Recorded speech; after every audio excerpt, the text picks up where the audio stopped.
Assalamualaikum sahabat YouTube. Sebelum video ini berlanjut, jangan lupa like, komen, subscribe, tekan tanda lonceng. Semoga berkah. Amin.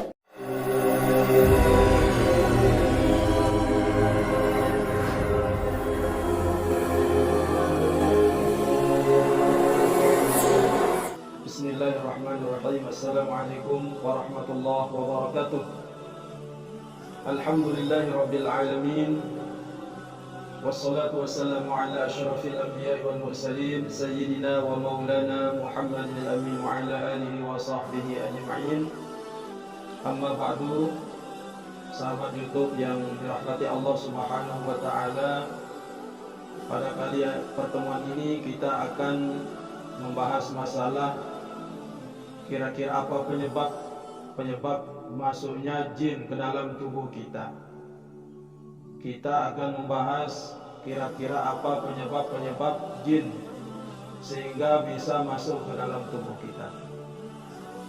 Memang yang disebutkan menurut pengalaman kita bahwa jin ini masuk di dalam tubuh kita itu disebabkan ada 5 sebab. Yang pertama adalah kita sebagai manusia ini karena jarang beribadah kepada Allah Subhanahu wa taala. Jarang kita melakukan kewajiban-kewajiban yang diberikan kita oleh Allah Subhanahu wa taala. Seperti sholat 5 waktu, sholat sunat, kemudian puasa yang wajib, puasa Ramadan, kemudian perintah-perintah Allah yang lain. Kadang-kadang itu semuanya kita lalaikan, sehingga dengan sebab kelalaian kita, maka jin dan syaitan itu akan sangat mudah masuk ke dalam tubuh kita. Kenapa? Tidak ada tameng yang bisa memperkuat daya tubuh kita untuk menangkal dari bangsa jin ini untuk masuk ke dalam tubuh kita. Ini yang sangat dominan. Apabila orang itu jarang beribadah, maka itu sudah jelas bahwa di dalam tubuhnya sudah bersarang baik itu jin atau syaitan dan sekutunya. Ini yang pertama. Kemudian yang kedua yaitu kencing sembarangan. Kencing sembarangan, kita dilarang untuk kencing sembarangan. Kenapa? Karena nanti kadang-kadang tatkala kita kencing itu mungkin ada di sana itu makhluk jin ini berumah, umpamanya di lubang-lubang atau di pohon-pohon. Itu nanti dia akan terusik, dia akan terganggu, sehingga karena dia merasa terganggu, akhirnya kita itu diganggu juga. Jadi dia juga marah, sama seperti kita. Apabila kita rusak rumahnya, apabila kita berikan dia sesuatu yang tidak baik, maka dia akan marah. Makanya kadang-kadang jin itu akan mengganggu manusia itu dengan memasukkan benda-benda ke dalam tubuhnya. Umpamanya kadang-kadang dia kencing, nanti dimasukkan kencing di dalam hidungnya sehingga dia selalu mengatakan bau kencing, padahal itu ditaruhkan oleh syaitan. Ini banyak yang terjadi pada pasien-pasien kita. Kadang-kadang dia tidak menyadari, ternyata setelah kita ruqyah, dia mengalami kesurupan, jinnya berkomunikasi, ternyata dia pernah kencing di sebuah pohon. Ya, akhirnya dia diganggu, ditampar kepalanya sehingga dia pusing oleng, tidak bisa berjalan. Nah, jadi itulah disebabkan oleh kencing sembarangan ini. Jadi kalau kita kencing itu sebagaimana yang dianjurkan kita oleh Rasulullah SAW, yaitu di tempat yang khusus dan jangan di tempat yang berlubang. Nah, ini kita dilarang oleh Rasulullah SAW untuk mengencingi lubang atau untuk membuang air yang panas dalam lubang itu. Kita dilarang oleh Rasulullah SAW karena yang ditakutkan seperti itu. Nanti ada makhluk Allah dari bangsa jin ini, mungkin dia bersarang atau berumah di tempat lubang tersebut. Kemudian yang ketiga yaitu sengaja dipanggil. Sengaja dipanggil. Jin itu sengaja dipanggil, dibuat sebagai khodam. Dibuat sebagai khodam. Ini biasanya bagi orang-orang yang mempunyai keilmuan-keilmuan, baik itu keilmuan sifatnya sihir atau keilmuan itu sifatnya ilmu kekebalan, ilmu kedikjayaan, dan lain sebagainya. Jadi semuanya itu adalah berkadang jin. Dia memanggil jin untuk masuk ke dalam tubuhnya untuk melindunginya. Dia itu memanggil jin, baik itu dengan menulis raja-raja, baik itu dengan menggunakan berpuasa putih memutih, kemudian dia itu dengan menggunakan azimat-azimat dan mantra-mantra dan lain sebagainya. Sehingga jin itu karena diizinkan masuk ke dalam tubuhnya, maka nanti jin itu akan memberikannya suatu kekuatan, tetapi nanti jin itu akan meminta tumbal kepadanya, meminta tumbal. Akhirnya dia akan merasa sakit dalam tubuhnya.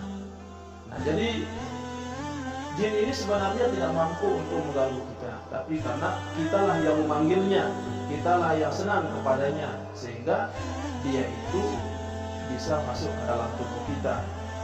Kalau seperti orang-orang dulu, orang-orang Lombok ini, orang-orang Sasak ini kebiasaan dulu ada diistilahkan dengan kededewan, ya.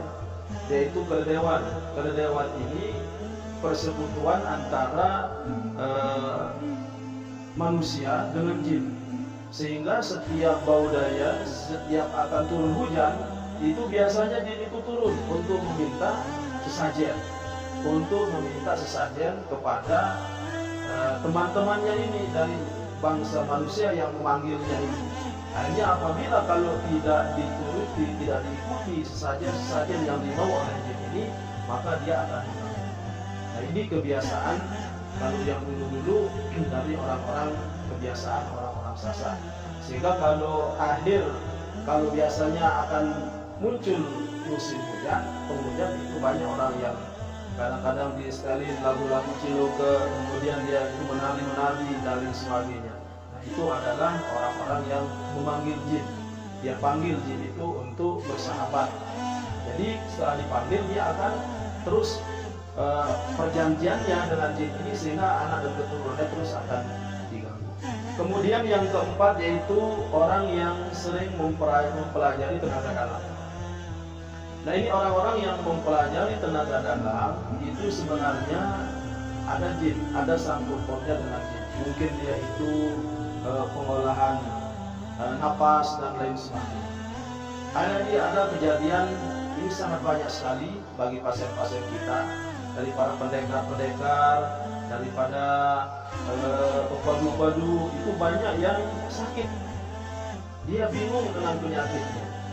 Nah, ini biasanya kalau memasukkan jin dengan tenaga dalam atau dengan keilmuan ini, itu biasanya akan terasa di dalam tubuhnya di setiap persendian. Di setiap persendian dia akan terasa sakit, kadang-kadang kaku. Di persendian lututnya kaku, kemudian di pangkal pahanya juga kaku, di siku kaku, semua di setiap persendian itu kaku. Itu biasa ciri-cirinya kalau orang-orang yang menggunakan ilmu tenaga dalam. Apabila ilmu tenaga dalam itu kita tidak akan gunakan, maka kita akan gunakan. Seperti apa yang dialami oleh salah satu pasien kita, itu dia sudah bosan ke rumah sakit, bolak-balik. Akhirnya dia mendapat cerita dia di sini. Nah, setelah kita cek, ternyata yang mengganggunya adalah keilmuannya. Akhirnya saya tanya, Pak, kira-kira ilmu apa yang Bapak pegang? Ini kayaknya yang mengganggu apa ini keilmuannya? Baru dia bisik-bisik saja, oh saya adalah guru spiritual. Saya adalah guru spiritual yang diturunkan oleh mertua saya kepada saya. Saya memegang 29 tingkatan ilmu tenaga dalam. Itulah pengakuannya. Inilah pengakuan pasien kita. Alhamdulillah setelah kita rukyah selama 1 bulan. Selama 1 bulan kita rukyah pasien kita ini. Setelah kita rukyah selama satu bulan itu baru alhamdulillah dia sembuh total.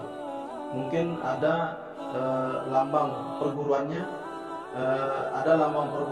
bahkan diserahkan kepada kita, ya, diserahkan kepada kita.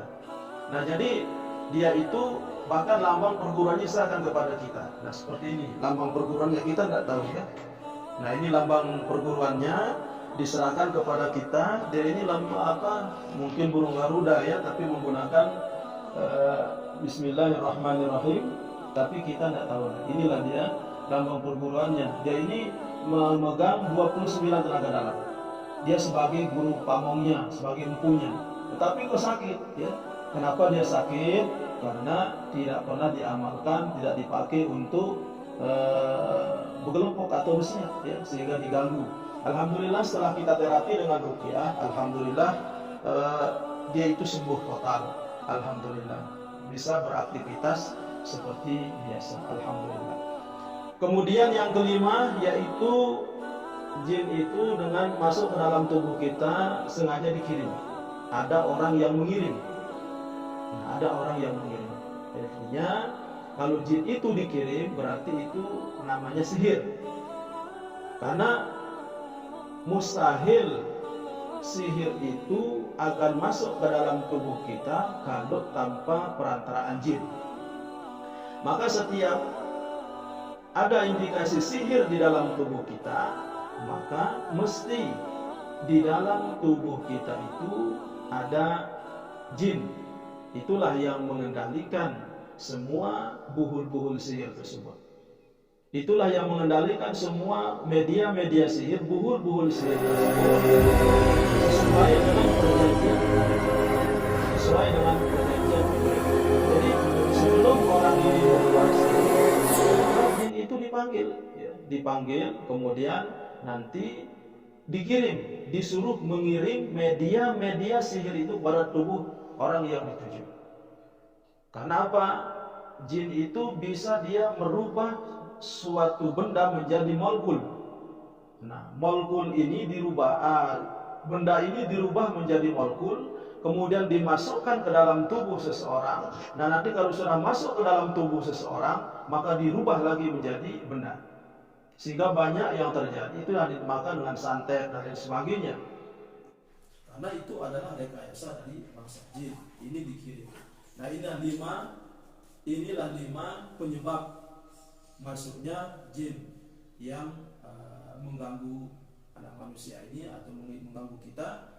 Apabila kalau kita lakukan yang 5 ini, mesti wajib akan masuk ke dalam tubuh kita yang namanya jin. Mungkin sekedar ini, lebih kurang dan mohon maaf. Sekian, wassalamualaikum warahmatullahi wabarakatuh.